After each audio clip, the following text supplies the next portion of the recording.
Not your average tabletop. Woohoo! Welcome to Not Your Average Tabletop. I'm Zach. And I'm Mac. And today we're giving our first impressions of Path of Civilization. A story of humankind. Yes. And this was one that I got pretty excited about. I think last year the Dice Tower reviewed it, and it got pretty high marks from everyone. And it sounded like another one of the Euro-y... I mean, I guess maybe all Civilization games are a little more on the thinky Euro-y side, but this one was a little bit quicker, and it's more just a Civilization theme than a Civilization game. Kind of makes me think similar to Tapestry, where it's maybe more of a theme than... It's not like you're really, changing different types of things and whatnot. Sure. But yeah, so this one had me pretty excited, because you're also going up going up tracks, using track points to buy other cards and stuff, and just trying to improve yourself as you go on. Mm-hmm. Kind of engine building feel, sort of. Yep. But yeah, and also very quick. So I was very excited about this one. I liked the look of the game. And yeah, I was hoping that it would be as quick as it seemed to, and I was hoping that you would enjoy it. Oh boy. Lofty dreams. But I was excited. Yeah. You probably didn't really care as much. I never One way or another. I don't know what we've got coming. So if it stays But you're all about this history, and I feel like this would be more of a theme that could fit a little bit of more. Not like, oh, this is my favorite theme of all time, but yeah. Well, that's true. Sometimes theme wins, sometimes it doesn't. The theme probably was a little bit more interesting to me than some other ones, but yeah. Yeah, I just, if it comes out of the box and it gets unboxed and we play it right away, then I know he's excited for it. But if it sits around for a while, then I'm like, we'll see. So I think it came and you got it unboxed and you're like, let's play it. So I was like, okay, he's very excited. Yeah, and we played it once, and I was right to be excited, in my opinion.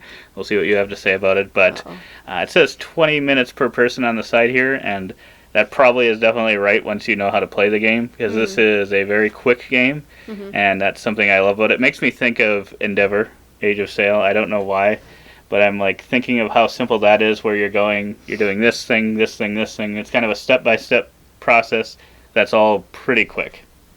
It's not in like game, not what you're doing necessarily, but like the methodical approach to it of first you add a tile as a new location every round. You're doing that same thing. You're doing your actions every round and doing your income every round in Endeavor.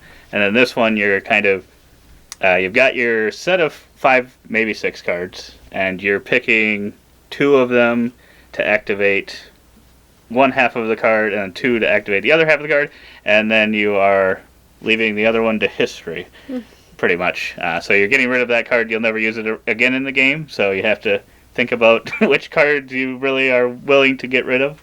And yeah, then once everyone has those placed out, then kind of the rest of the game is more of just simulating what's happening here after you place that. So it's just kind of, you got to put cubes in here, go up on these tracks, do whatever. Then at the end of the round, you buy a new card based on your purchasing power, and with that new card, you'll have kind of 5 new cards. There's some ways you can get additional cards, but 5 new cards to choose from the next time, and do it all over again. And I don't remember how many rounds was it. Wasn't that many rounds.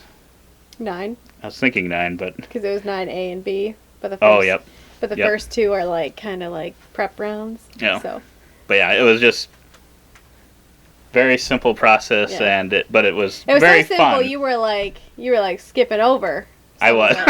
It was so simple. I was like already going into next things all the time. It reminded me of when we played Catherine the Tsarina or whatever, and you would like skip it over parts of it. Yep. So. That's what happens when it starts feeling so smooth. Like the gears are just turning really quickly, easily. I really, really enjoyed that. I really enjoyed the whole gameplay of it. What your choices you were making were good choices, I felt like, but they weren't like choices that are, it's gonna, you just, I think most of the time you kind of knew what you wanted to do.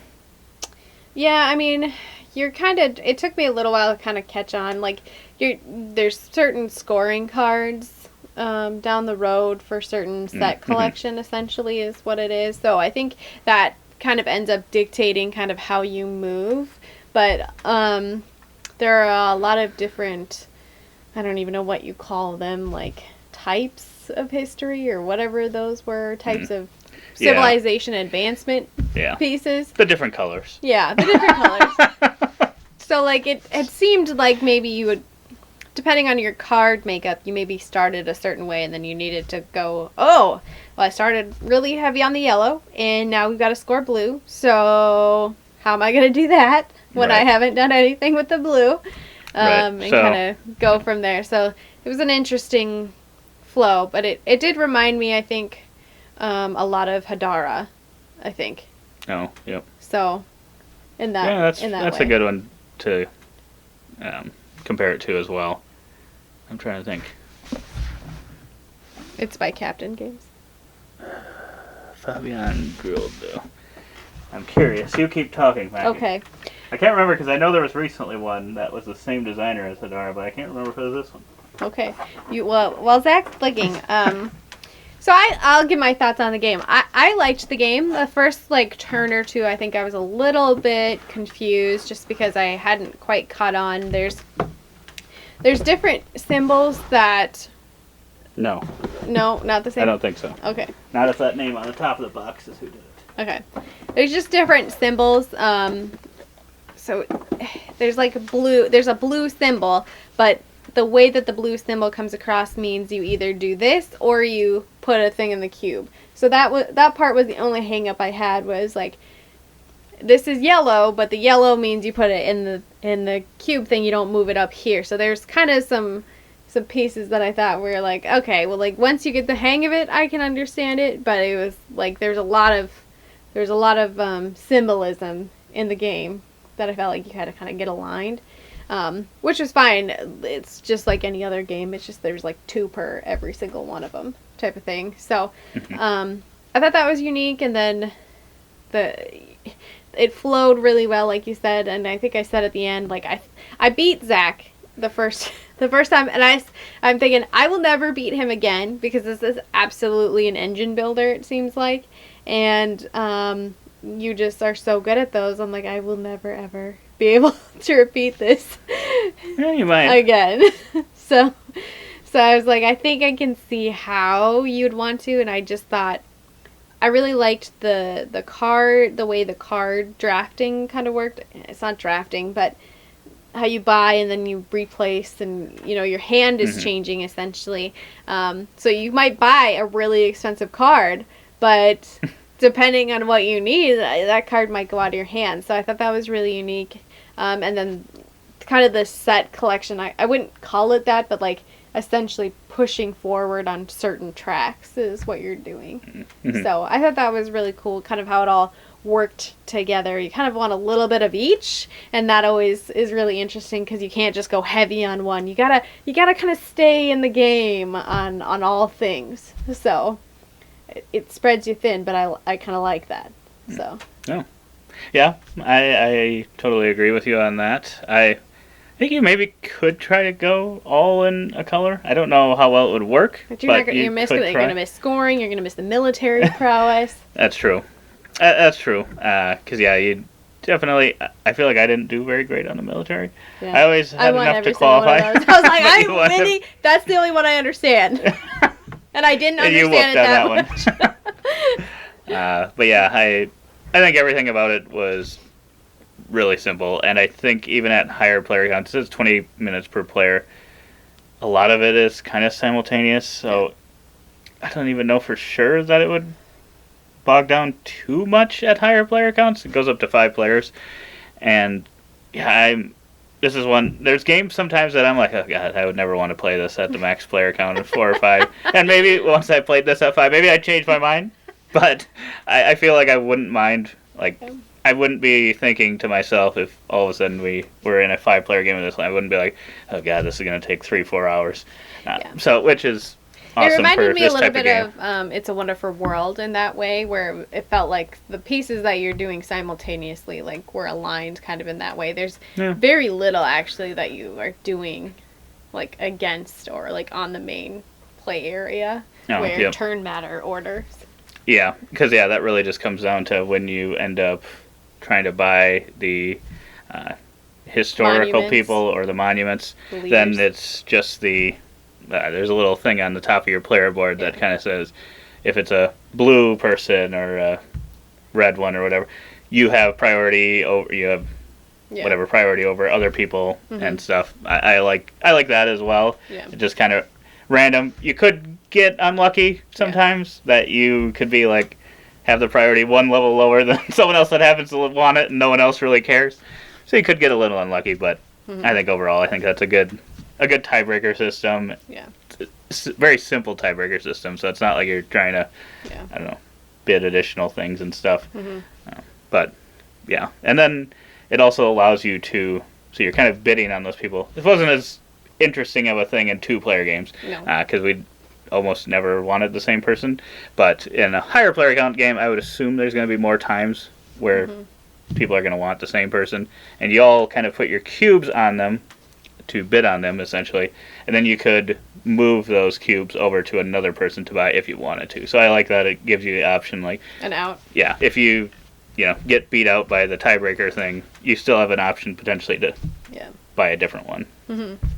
if you can afford them or if you want them. And they're not bad choices. I mean, Yeah, they're all there's pretty some good. cards that are a little goat, but they do cost a lot of extra. They do. So. Yeah. But yeah, this game we did an unboxing video, so What's your ranking? getting all thrown Sorry, off. Getting all I know thrown 'cause off. we turned it around and then We I was did. rambling I- forever. So. I would probably give this one like a 9 to 9.25. And Oh this one, my goodness! this one could keep going. This one could go up with more and more plays. It just depends, I think, kind of if it feels interesting. If it continues to feel interesting Okay. with more plays. But Yeah. with the quickness of it, and I think the setup might take a little bit of time, a little more than I'd want it to. But we put out, I think, the way the rule book had it, I ended up putting out cards that I didn't necessarily have to put out originally.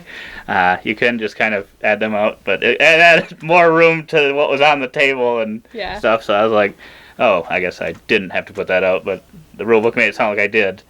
So, Yeah. but yeah, I really love the game. Okay. Well, I probably would give it probably like in that 7 to 8 range right now. I am just a little scared about the replayability because That's fair. even though the scoring cards are going to be different, the scoring cards are still essentially going to be the same. Where it's like go for a certain type this round or like build up to this type. So That's fair. that's the only thing is that just like I felt like once you get this game down, you're going to get this game down. So we'll see. But I like it was clean. It was streamlined. I really, really loved the bottom piece that say, okay, A, now you go to B, now go to C. And I was like, this is perfect. Right. I love games that have this very logical feel about them because it makes it so much easier to kind of move through. Oh, yeah. Through some of the games. So I felt like it was a very clean, like very well thought out game how you did it. So I really did enjoy our playthrough of it kind of once you've kind of got it rolling, and I look forward to some more playthroughs. Yeah, and like I said, I think the reason why I rate it so high is because in my head I do think of Endeavor and I do think of, well, now that you've made me think of it, It's a Wonderful World, and those are two games that I feel also have that similar thing of really replayability. I don't know if they're really that different from game to game, yet I really like them because of how smooth the gameplay is. So I'm hoping that'll stay the same with this one. Yeah, right in that niche. It's got to be there. Right.